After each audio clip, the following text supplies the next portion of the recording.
Hey guys, Phil again on another Reacts video with the one and only Cody Schneider, the king of redistribution, the goat of repurposing content and being very bullish on podcasts. And I'm on the same vein here. I've been listening and consuming information via podcasts for the last 5 years now. And I had never figured out monetization until following Cody Schneider. So my background is I got into sales, trying to figure out how to make money online, and yeah, it worked. I got into an offer, but I wasn't good enough at closing, and then I just went on the same treadmill like everybody else who's in sales, trying to figure out how do I get into another offer. But after applying to so many different offers, I figured out in my head what a lot of businesses were struggling with, and that was lead generation. And where do leads come from? Well, there's only a couple of ways. Paid advertising, which costs a lot of money, and a lot of people that are running businesses have a budget when it comes to marketing. So if you don't have a budget to deploy, what is the other alternatives? The other alternatives do take time, which is content creation and cold outreach. Cold outreach takes a lot of trust and a lot of time and a lot of touch points and a lot of manpower to reach out to heaps of potential clients. Alternatively, the thing that Cody preaches and what has set me onto this journey, I was actually on this journey last year, but I just couldn't figure it out. So I've been hopping ships until I'm just back again. So this is why I am reacting. I'm doing React videos because not everyone is doing this, and it is working with other different types of industries. Think about food. People are now traveling to around the world trying different foods around different restaurants, and it's the people who are reacting to the food, not the chef, not the restaurant owner, that's doing so well on the online space. Because one, it's free marketing, because now you've built trust because it tastes good, and you've built a library of videos that you can build credibility with. And in the end, it just becomes a win-win because one, you're posting content about a restaurant, and they're getting inbound leads now because they know it's legit and where to find it. But no one is doing it for business or B2B offers, and that potentially is a blue ocean.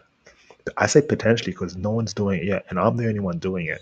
I've yet to see anyone else react to these types of content or podcasts. And the reason why is it's too bloody boring. You can't implement it, or no one's curating it. Because the arbitrage play in this is you do not need to reinvent the wheel. You just need to see what ideas are popping off and which one you resonate with and which one you're implementing, and go from there. And what I'm implementing is reaching out to any founders out there watching this, startups, CEOs, even course creators and consultants. If you do not have a personal brand that consists of podcasts, long form to build trust, and then you cut them up into short form to build top of funnel traffic, you need to be creating this right now. Because if you're not at a million recurring revenue per year, you've got a marketing problem. And I'm not saying podcast fixes this, but I'm saying podcast is a good way to introduce top of funnel. So let's just watch this a snippet of Cody talking about why marketing actually works, because you don't actually need a good product. You just need good marketing, and good marketing is knowing where your customers consume their content and being in front of their face every single day.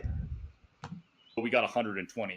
Oh, we're a top 20 medical podcast in the US. Like, if you look back in hindsight, it's 6 months ago. But again, you're just like you're repeating the same like marketing is really what you're doing is you're selling internally, constantly to the rest of the organizations and you have to repeat it, right? It's like, here's our North Star. Here's what we're doing to take steps towards that. Here's our progress towards that.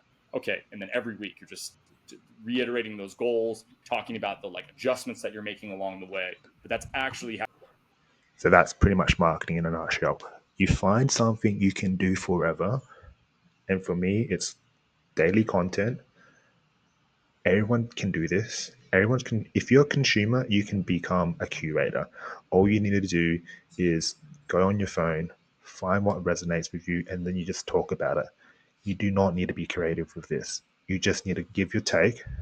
Even better if you can start to implement it, because then you have authority in a way to say, like, this is working for me right now. This is the steps that I did. And the thing about this is, think about competition. The competition that you can be a part of is free value versus paid groups. And if you're giving free value, that's the same value as what you get in a course, people are going to flock to you. If you can filter out the information into readily available information that they can start to implement, because that's the aim of the game when it comes to information. How you make growth orgs like really successful. That's how you have to structure them to actually accomplish anything. Because like otherwise, you're just most of these companies, they're looking for immediate ROI, but like these are like especially when you're building owned media. Like how I think about it is like if the law of shitty click throughs exists, which it does, that basically means that like over time, more and more people are going to bid on the same inventory, which means that the price is going to go up. So the only way to combat that is you have to build own media channels that basically like it's a downsloping curve in the cost structure, and then the law of shitty click throughs is an upsloping curve, and that's how you create like basically like cheap acquisition, or like keep that CAC at the same thing that it was like for that whole period. So anyway, yeah, no, and I think that's you made a few good points there, but it's good that you highlight that it's not a short-term win. People are become so obsessed with like, why is this not making me any money in the first 2 months? Like I'm quitting, and it's like, well, I mean, things aren't that easy. It's not that easy to build a successful business or a growth engine, or like you said, owned media. So it's always good when people can understand that we're playing the long game here. Like I'm on, this is probably maybe the 45th episode I've recorded over the last 3 months. And I'm not even thinking about episode 50. I'm thinking about episode 500. And it's like, if you think that way, I'll be excited if there's great growth at episode 250. I'm at the halfway point. Now, some people might do 45 episodes and have 67 subscribers and 100 people that view an episode and be like, well, I'm failing at this. But you're really not. Like, you're not. So I always like to highlight that things are not super simple. Like, so you're not just going to snap your fingers and get instant inbound and money coming in. I mean, it happens sometimes, but that's a lot of luck, in my opinion. And things just go in the right way. 100%. I mean, also, it's like, this is pretty much the weeding out process, weeding out basic bitches. And what I mean by that is, who do you want to work with? Do you want to work with someone that has high dopamine and want to create money straight off the bat? And sure, that's really important to have revenue generating cash flow immediately. But if you think about business as a marathon, it's a long term play here. And when it comes to content creation, how can you be so certain that your first, second, third video and reiterating it is going to pop off? And this is where I'm playing into this, because if I'm posting every single day, reviewing my content and readjusting every 1% to make sure that I keep growing, then volume will always negate luck.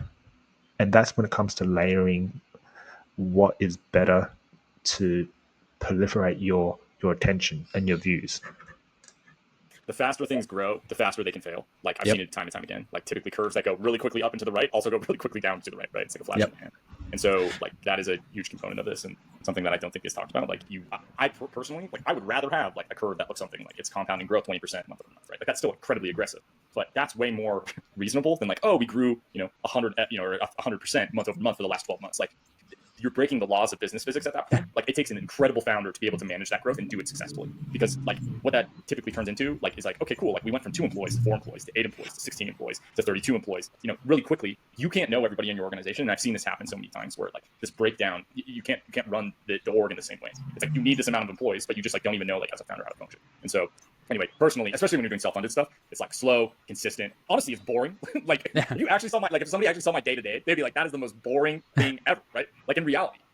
But we see these highlights of like in glimpses of the best parts, right? Like the upticks that happen, and people like. And boom, we just unveiled the veil of entrepreneurship at the start and being a solo business owner or solo entrepreneur.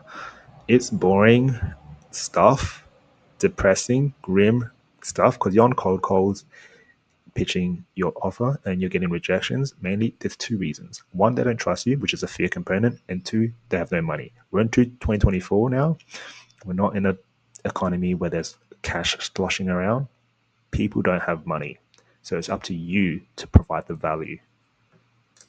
Like base, and compare like their personal, like whatever they're like going through at that point based on that. And like in reality, there's this like grindy work that's going on in the background, and you have to be like comfortable with that and willing to do that. And also just like it's you're just sometimes like especially like when you're starting out, it's just you, like you're just like you're Just you. shouting into the void trying to figure out like what is even there, or what the direction is to go. So anyway, it just glamorized. I mean, this has all been said a million times. Like I'm just a derivative piece of shit, like just like everybody else. Like there's I'm not saying anything new. I think it's just like good to be reiterated that, especially like watching anything that's happening with like on social or whatever, right? Like you don't know any of the aspects that's actually going on in the background. Like just to bring back what we talked about earlier was like it's just fires, right? It may look like it's like cool and chill, but in reality it's like pure fire on the other side of it. So Thank you all for listening to this podcast.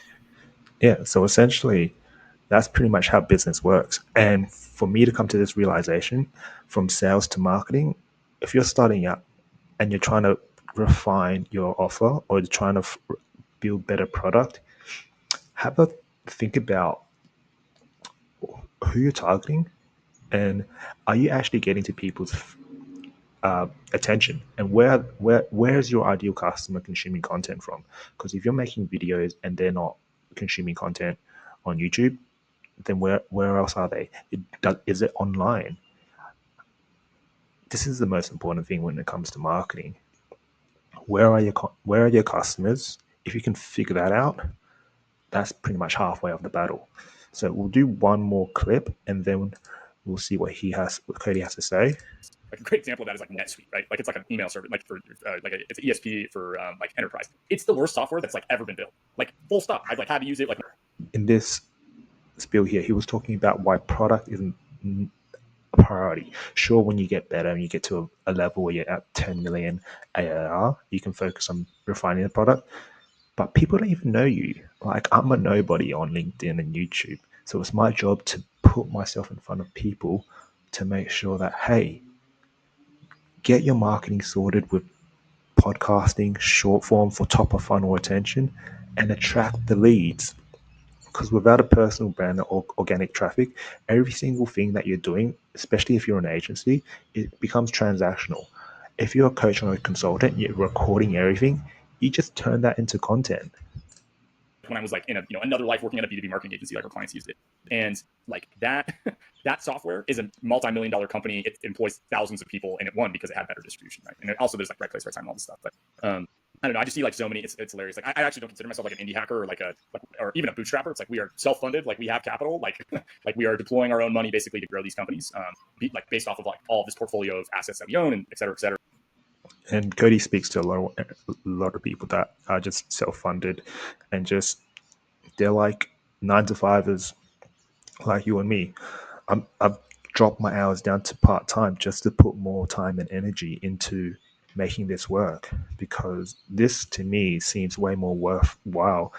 I can engage every single day to you guys and make sure that really send the message of why podcasting is the next thing in terms of building trust and authority with what you have to say. And for those that have no creativity or just don't know what to talk about, especially when it comes to producing content, because content is a grind. But if you can just think about yourself as being a curator or making a React video in a niche, I mean, if you can find anyone else doing that, please shoot me a message or comment down below, because I'd love to learn from them. But if you can't find anyone, if it's just me, you're more than welcome to join in on the race and start commenting and reacting to different business types podcasts. Because ultimately, the reason why I'm doing this is business is what keeps things going, and it helps the economy and it helps people just generate money. Because at the moment in 2024 now, everyone is trying to figure out this problem on how to generate money online, and there's so many different avenues. And this is an interesting, compelling offer that is more for the sophisticated market, which is essentially a red ocean market. And what that really means is everyone's being pitched with short form content, or everyone's being pitched with a podcast. But if you can actually curate something, or if you can actually change it into an angle where people find it way more compelling, the saturated market becomes your market. You become the market of one. So if you really think this is valuable, copy me, or I'll just be producing way more content like this and I'll be doing it by myself. But if you're a founder, solopreneur, consultant, I'd love to have you on, just have a chat and pick your brains out in terms of what your business is and how we can help scale your business with long form content, chop it up into short form so you can get that top of funnel traction so you can start growing organically and starting to save a bit of your budget from paid ads. So if this is something that you're interested in, I'm going to pop some links down below. Follow me, shoot me a DM. I'd love to work with you, and I'll see you again on the next episode. Peace.